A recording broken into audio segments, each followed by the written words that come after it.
nas sextas. Hoje, alguns deixaram lá na secretaria já os processos. Se você quiser trazer ainda no domingo, não tem problema não. Sempre a gente tem uma demanda aqui para poder abençoar a vida de alguém, tá certo? Abra por gentileza a sua Bíblia no livro da Epístola do Apóstolo Paulo aos Romanos, capítulo 12. Estamos numa sequência aí ao longo do mês de janeiro e fevereiro, trabalhando o capítulo 12. Nós vamos trabalhar o capítulo 12 de Romanos aqui ao longo desses 2 meses. Fizemos uma introdução na semana passada e hoje eu quero compartilhar com você o verso de número 3. Romanos, capítulo 12, verso 3. Você que tem a Bíblia, por gentileza, localize Novo Testamento. Você vai encontrar a Epístola de Paulo aos Romanos, capítulo 12, o verso é o 3. Romanos 12, 3. Estava calor hoje, gente? Sim ou não? Quem tem uma bacia de alumínio em casa para tomar banho, deixa eu ver se tem.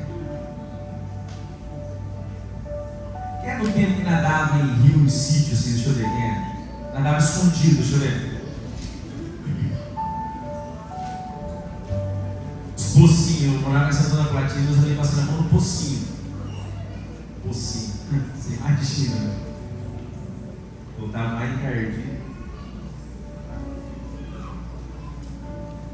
Mas quem aproveitou bastante a infância, assim, deixa eu ver. Bem alto, deixa eu ver. Aproveitou bastante. Quem perdeu a tampa do dedão do pé, deixa eu ver. Vocês aproveitaram bastante. Criançada não sabe nem o que é isso. Esse dia eu falei pro Lucas, tem que jogar bola descalço. E quase, com uma masquinha só. Rapaz, isso não é nada. Gostoso é você a tampa inteira. Você achou aí? Amém? Porque pela graça, porque pela graça me foi dado. Digo a cada um dentre vós que não pense de si mesmo além do que convém. Antes, pense com moderação, segundo a medida da fé que Deus repartiu a cada um. Amém? Vamos orar sobre a palavra? Fecha os teus olhos aí. Pai, em nome de Jesus, nós somos muito gratos pela exposição da Tua palavra. Somos gratos, Pai amado, pelo privilégio de ouvir acerca de Ti e da nova vida que foi preparada para cada um de nós. Tua palavra é poderosa, é santa, é viva. Nós pedimos agora que nada chame mais a nossa atenção, a não ser aquilo que o Teu Espírito Santo quer ministrar na nossa individualidade, mas também nós, como igreja. Nos dá uma revelação e não apenas uma informação.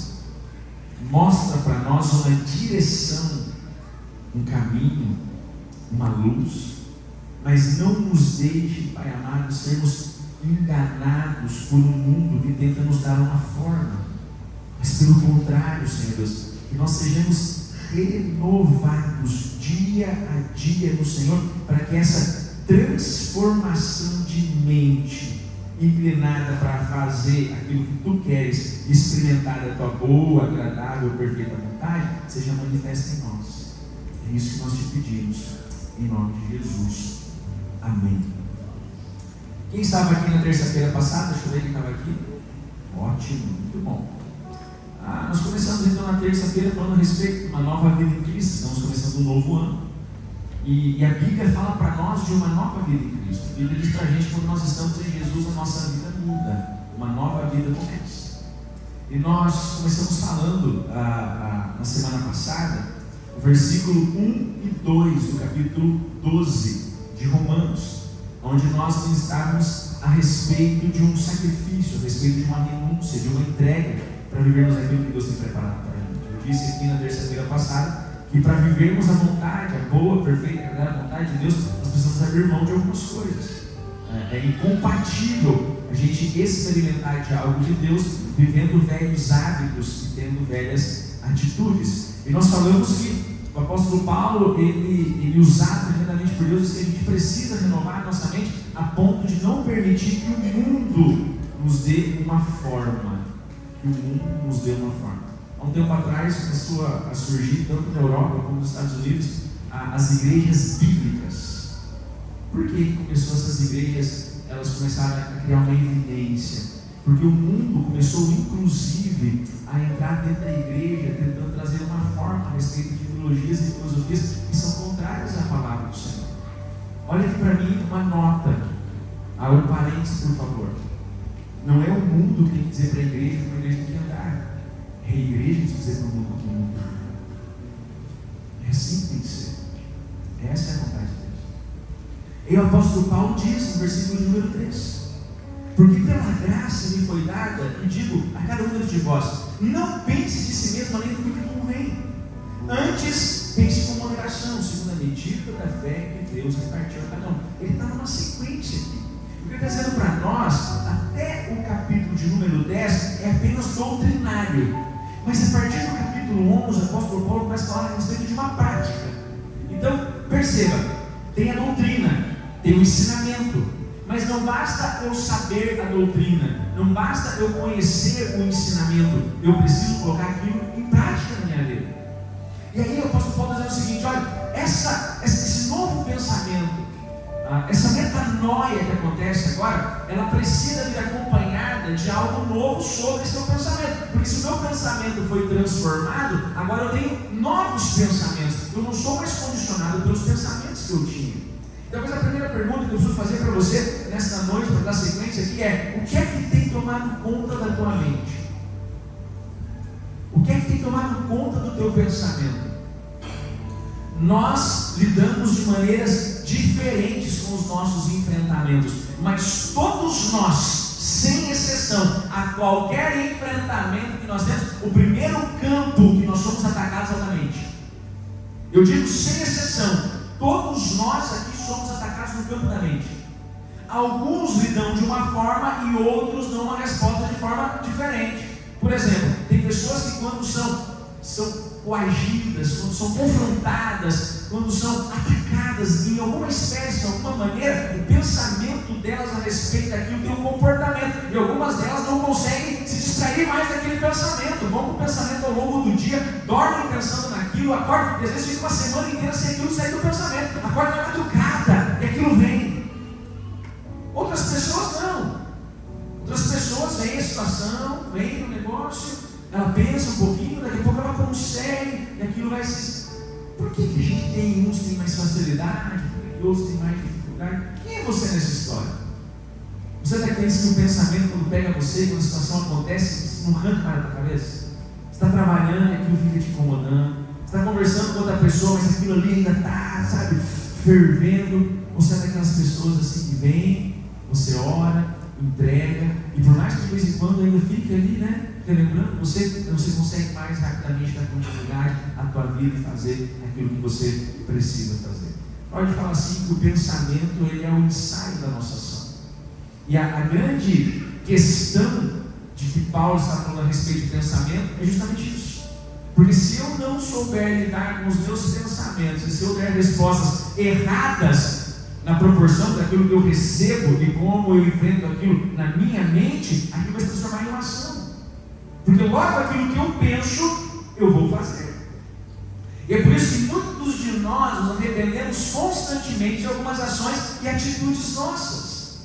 Nos arrependemos por quê? Porque nós pensamos, tivemos a oportunidade do Espírito Santo transformar, renovar o nosso pensamento, nós não fizemos isso, não permitimos que o Espírito Santo fizesse, e aí nós agimos baseado naquilo que tomou conta do nosso pensamento. E por vezes, um dia, 2 dias, uma semana depois, às vezes na mesma hora que a gente vai falar assim: meu Deus, o que eu fiz? É verdade, não é? O que eu estou fazendo? O que eu fiz? Quantos de nós estamos aqui, às vezes falamos alguma coisa, depois fala assim: Deus, não precisa ter falado isso. Quantas vezes quando acontece isso? Acontece, não sério? Acontece comigo também. Poxa, eu devia ter feito isso. Meu Deus, não devia ter feito. Né? Ele fala assim: olha, a primeira condição desse pensamento é o que você pensa acerca de você mesmo. Se você gosta de anotar, o primeiro aspecto que eu quero abordar com vocês, pense acerca de si com o entendimento de uma mente renovada em Cristo. Pense acerca de você mesmo com o entendimento de uma mente renovada em Cristo. O que o apóstolo Paulo fala anteriormente a respeito dessa renovação de mente. Aí como que eu penso? Eu posso pensar até com entendimento, mas qual é o entendimento? O entendimento que eu tenho. Já conversou com alguém e a pessoa falou para você assim, ó, você não gosta de mim. Você fala para a pessoa assim, mas eu gosto de você.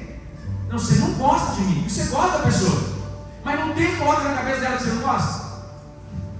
Porque esse é o entendimento dela. E nós temos cada um entendimento até nós sermos tomados pelo entendimento de Cristo. É até nós termos a mente de Cristo. É até o Espírito Santo revelar para nós aquilo que Deus quer a respeito dos nossos pensamentos. Então nós temos uma dificuldade enorme em lidar com os nossos pensamentos, porque nós pensamos acerca de nós mesmos com o entendimento que nós temos. E como que nós construímos esse entendimento? Construímos ao longo da nossa vida, com aquilo que nós fazemos, com aquilo que nós aprendemos, com as pessoas que nós nos relacionamos, com as burdoadas que nós tomamos. Alguém tomou burdoada na vida aqui, joelho, não? Vixe, vamos falar, vixe. Até hoje, pastor, umas duas. E aí nós vamos construindo o nosso entendimento dessa forma. Então tem muitas coisas que não são reais, mas nós julgamos como reais baseado no entendimento que nós temos, porque algumas coisas aconteceram, aquilo criaram em nós uma verdade, que talvez nem sempre é a verdade. Não é à toa que Jesus disse para os discípulos o seguinte, cara: conhecereis a verdade e a verdade vos libertará. O que me liberta? O conhecimento da verdade, o entendimento da verdade que liberta, Pedro. É assim, Tiago. É o conhecimento da verdade. Sabe, Rodrigão? Porque tem muita coisa que é verdade para mim, que não é verdade, até eu conhecer a verdade. Vocês entenderam isso? Sim ou não? Tem muita coisa que é verdade para mim. Ah, você não gosta de mim, é uma verdade. Mas quando eu conheço a verdade, eu falo, puxa vida, quanto tempo eu pensei que você não gostava de mim, rapaz, olha, minha mente está meio confuso, mas hoje o meu entendimento, sabe, eu entendo que a maneira de você me amar é essa, você me ama, desse jeito que eu me ama. Então eu preciso buscar o Espírito Santo, eu preciso buscar Deus, para que a minha mente seja renovada a ponto de eu entender as coisas a partir de uma nova vida em Cristo. Então eu entendia o mundo, eu entendia casamento, eu fazia uma leitura a respeito de criação de filhos baseado naquilo que é o meu meio de convivência, de relacionamento, porque as perdoaram por ele, coisas boas e ruins que aconteceram. Mas aí eu tive um encontro com Jesus. A minha mente foi renovada por Ele. Agora o meu entendimento a respeito de casamento, de criação de filhos, já não é mais o meu entendimento, mas é aquilo que Cristo diz que eu tenho que entender a respeito dessas coisas. Então tem muita gente que se converte. Uma vez eu atendi um sujeito, ele era meio ignorante, no sentido assim de ser áspero, bruto. Ele disse assim: pastor, eu me converti, mas meu braço não. Eu vou. Então tem que converter o braço, meu irmão. Porque a obra de Deus, ela é completa, ela é perfeita. E muitos de nós preferimos ficar em alguns aspectos, com o nosso próprio entendimento. Por quê? Porque talvez é uma zona de conforto para nós entender daquele jeito. Porque se eu entendo assim, eu posso inclusive até me esconder atrás desse pensamento. Eu não preciso enfrentar de repente alguns aspectos que me tornariam melhor. Mas eu não quero enfrentar, porque para a gente se tornar melhor precisa de um enfrentamento. Você precisa enfrentar a tua preguiça para ir para a academia. Sim ou não? Você está entendendo? E nós queremos correr nos enfrentamentos, mas é enfrentando algumas coisas que nós alcançamos outras. E aí o apóstolo Paulo fala o seguinte: não pense de si mesmo além do que lhe convém.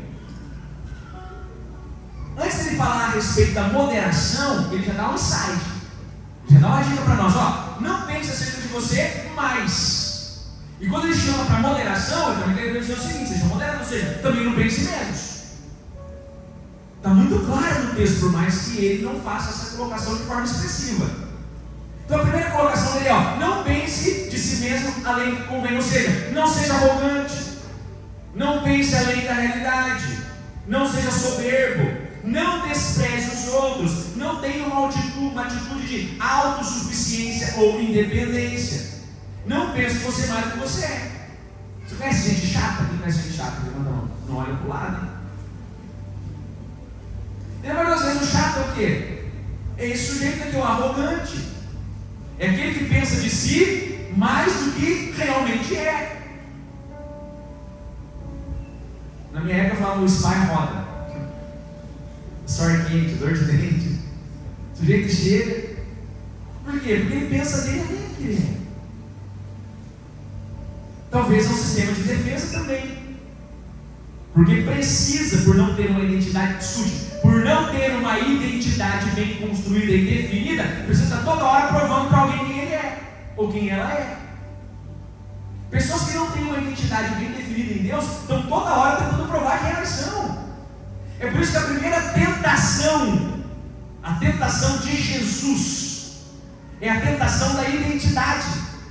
Jesus acabara de ser batizado por João Batista e uma voz bradou do céu: eis o meu filho amado em quem eu me realizo, em quem eu me comprazo. E Jesus então é levado ao deserto. E aí o diabo atenta Jesus e diz assim: se você é mesmo filho de Deus, transforma essa pedra em pão. Aí Jesus só apareceu: eu não preciso provar para vocês que eu sou filho. Meu pai acabou de dizer para mim que eu sou filho dele, então não preciso provar nada para você. E a gente está tentando provar um monte de coisa para os outros, sem necessidade nenhuma. Então tem muita gente que pensa além de si, porque em algum momento não teve construído de forma exata ou concreta, firme, a sua identidade. A identidade está em qualquer outra coisa, menos no Senhor. Não tem uma raiz, não tem profundidade. Bem-aventurado é o homem que não está com os ímpios, não está com os fanfarrão, que medita na lei do Senhor de noite. Esse será como uma árvore plantada junto aos ribeiros, vai ter raiz profunda. Sem identidade nós não temos raízes. E quem não tem raiz tomba para qualquer lado a qualquer momento. É instável. Instável. E às vezes nós somos assim, instáveis, porque falta uma raiz na gente. Aí o apóstolo Paulo está dizendo: gente, não pense que você é lento. E aí, ele também diz o seguinte: ó, você tem que ter moderação, então também não pense menos. Ou seja, não seja um vitimista. Não seja alguém que pensa de si menos do que é. É aquele sujeito que está sempre dizendo: eu não consigo, eu não posso, eu não sou ninguém, mamãe não me ama, papai não me ama, ninguém gosta de mim. E ele entra num ciclo de autodestruição e comiseração. Humildade não é pensar menos de si, mas é pensar menos em si. Ah, pastor, eu sou desse jeito, eu sou humilde. Não, humilde não é quem pensa menos de si, mas é quem pensa menos em si. É quem não tem a soberba, quem não tem a arrogância. É quem não precisa esperar todo mundo falar para entrar como oráculo da sabedoria da última palavra. Ele pode conviver com as pessoas a ponto de elas comentarem, falarem, dizerem que tem alguma coisa, sem ela também tem que dizer que também tem. Às vezes até precisa mentir para ficar nesse sistema que a gente vive de comparação perto de alguém, né? No nível de alguém. Então você fala assim: eu fui para a praia. Também fui. Eu tenho tal coisa. Eu também tenho. Sem necessidade nenhuma. E aí, o apóstolo Paulo fala assim: gente, o que a gente tem que ter a respeito do nosso pensamento é moderação. Eu fui estudar um pouquinho a respeito da palavra moderação no texto. No grego significa sophorotneon. E o significado dela no grego é maravilhoso. Conceito sóbrio de si mesmo. Um conceito sóbrio de si. Olha que lindo isso. Eu tenho a respeito de mim um conceito sóbrio, mas a definição que vem a seguir me chama muita atenção: não ir além das fronteiras estabelecidas. Moderação é não ir além das fronteiras estabelecidas. Deus coloca para nós limites, fronteiras, no nosso próprio pensamento. João 10:10 está escrito assim: o inimigo vem senão para roubar, matar e destruir. Mas eu vim para que vocês tenham vida e a tenham em abundância. Eu sou assim: tem um limite para o teu pensamento. O papel do diabo é esse. Mas a minha palavra para você, a minha afirmação, tem que ser ser maior do que aquilo que o inimigo quer fazer com você. Então, por mais que o inimigo da tua alma queira roubar a tua alegria, queira matar os teus sonhos, destruir a tua vida, a tua casa, a tua família, eu estou dizendo para você que eu tenho uma vida abundante. Aonde estará o teu pensamento? E o limite aqui não é apenas na questão do pensamento. Essa moderação, se você vai ler a seguir, a partir do verso 9, as virtudes recomendadas, que vai ficar aqui para as próximas terças-feiras, você vai entender que essa fronteira estabelecida, esses limites estabelecidos que eu não posso ir além, isso é em muitos aspectos da minha vida. É Deus chamando a gente para o centro da vontade dEle, de não passar dali. Não passe daqui, porque se você passar, vai ter prejuízo para você. E olha aqui, meu irmão e minha irmã, olha aqui para mim um pouquinho. Quantas vezes eu e você, sabendo de limites que foram instituídos sobre a nossa vida, ultrapassando esses limites e a gente se deu mal? Isso aconteceu desde a nossa infância, desde a nossa adolescência, na nossa fase de jovens, mas ainda acontece na fase adulta. Nós passamos os limites. Nós rompemos algumas fronteiras. E Deus está nos chamando para um equilíbrio, para sermos moderados. Jesus veio para constituir o entendimento do Espírito Santo sobre as nossas vidas, e que eu e você precisamos ter isso muito claro. Todo o extremismo, ele é negativo. Ele não chamou a gente para um extremo ou para outro, Ele chama a gente para um equilíbrio. Jesus não fazia acepção de pessoas. Ele andava com gente boa e com gente mais ou menos, até com gente ruim. Só que Ele nunca deixou de ser quem Ele era onde Ele estava. Então não é o fato de aonde eu estou, com quem eu vou. É óbvio que isso é muito pertinente, mas é muito mais do que isso. É quem eu sou. É quem eu sou. Quem tem parente aqui muito festeiro? Festa, é andar, levanta a mão. É andar. Se parente visitou você no Ano Novo, Natal, você visitou ele? Você não se misturou? Porque você é crente? É assim que a gente faz? Não. São os meus amigos, são os meus parentes, vou me unir. Mas eu vou mostrar para ele através de uma prática, que eu não preciso ser igual. Eu não preciso fazer as mesmas coisas. Eu não preciso fazer e falar como que ele fala. Agora, eu não preciso ser um sujeito chato que fala assim: na minha casa vocês não vão fazer festa, hein? Olha, eu não vou na casa do meu cunhado esse mês, não vou na casa da minha sogra, porque lá é uma festaiada, eu não gosto disso. Não, irmão. Chato, bem chato, não. A nossa lembrar da tua família. Mas seja salvo e luz naquele lugar, isso é moderação.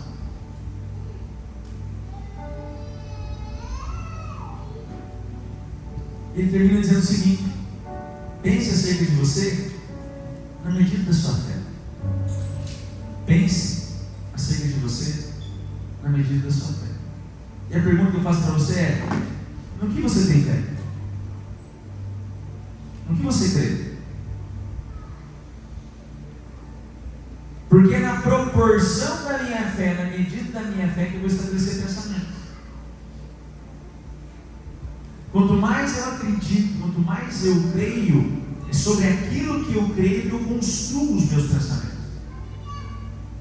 Então, se eu acreditar que não é possível, que Deus não me ama, que a minha vida não vai ter jeito, aquilo vai tomar conta do meu pensamento. Aquilo vai ser a minha fé.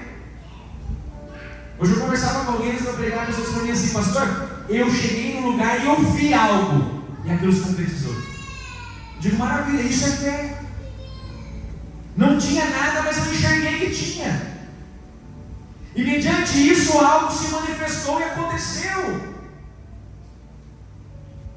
E é isso que agrada a Deus, porque sem fé é o quê? Impossível agradá-lo. A palavra de Deus é assim, que Deus é galardoador daqueles que o buscam, que buscam com fé.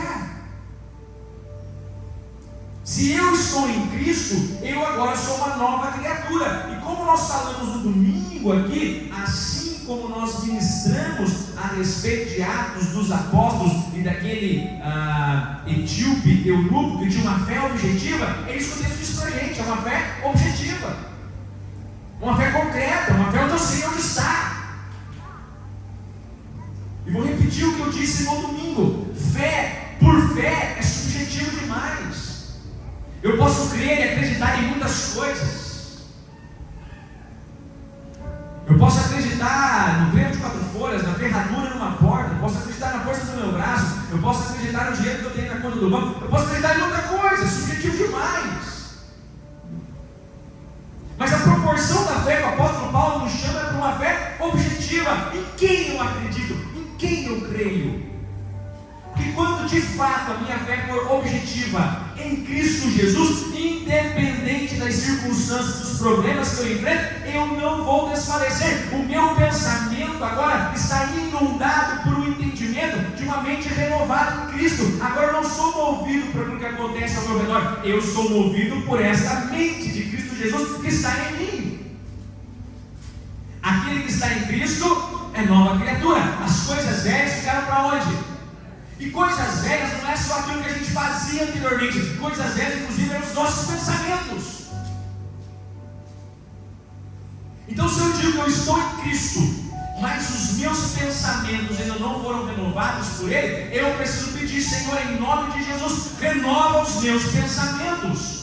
Eu não posso ficar escravo de pensamentos dominantes que roubam e tiram a minha paz. A minha paz eu vos dou, não como o mundo dá. Vinde a mim todos vós que estáis cansados e sobrecarregados, porque eu vos aliviarei. Em Cristo Jesus nós temos aquilo que nada no mundo mais pode nos dar. Ele renova a nossa mente, Ele renova o nosso pensamento. O Espírito Santo é um detergente espiritual. Eu não posso me tornar alguém que se diz seguidor de Cristo, mas os meus pensamentos não são condizentes àquilo que Cristo quer que eu pense. A renovação tem que acontecer nas nossas vidas, não apenas para experimentarmos da vontade de Deus que é boa, perfeita e agradável, mas para que nós possamos realizar em Cristo Jesus aquilo que é propósito dele para nós. Porque o Criador de fato sabe por que é que Ele nos fez. Ele tem muito claro qual é o propósito dele para as nossas vidas. Agora, meu irmão e minha irmã, de que adianta viver uma vida toda, por melhor que seja, sem cumprir o propósito estabelecido sobre nós na face da terra? Não vai fazer sentido, vai ficar uma lacuna aberta. Aí é por isso que por vezes nós somos dominados por esses pensamentos que nos afrontam de vez em quando, por essas coisas ruins que acontecem, por esses percalços do meio do caminho, seja com a gente, seja com o filho da gente, seja com a esposa da gente. Aí chega aquela notícia, aquilo vem avassalador sobre nós, e aí aquilo nos põe no chão, e aí o nosso pensamento fica dominado por aquilo, e vira um ciclo destrutivo na nossa mente, e começa a passar para o nosso corpo, somatiza. Aí você acorda no outro dia arrebentado, mas tomou uma surra a noite inteira, e aquilo cozinhando na tua mente. O Espírito Santo dizendo: cara, eu quero renovar a sua mente, eu não quero que você fique preso nisso aí não. Esse pensamento vai acabar com você. Para com isso, aí estou aqui.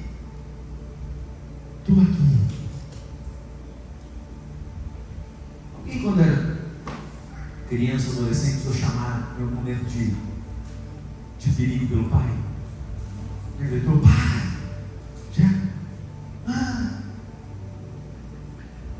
Aí vem a mãe, vem o pai: tá vendo? Ufa, é mentira dessa. Uma vez eu fiquei enroscado numa árvore.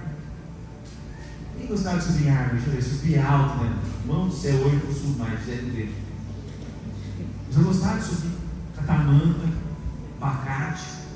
Tinha um vizinho nosso que tinha uma banheira. Quem sabe que é uma banheira? Aí a avó dele fazia acolchoado. Quem é do tempo do acolchoado? Hoje é só edredom, né? Mas é do tempo do acolchoado. E uma vez eu subia, pai, numa árvore dessa de banheira, e não tinha mais como eu descer. Não sei como eu subi, eu não achei os lugares para colocar o pé igual eu desci. E eu gritei por socorro, gritei por ajuda. Eu disse: pai, vou cair aqui.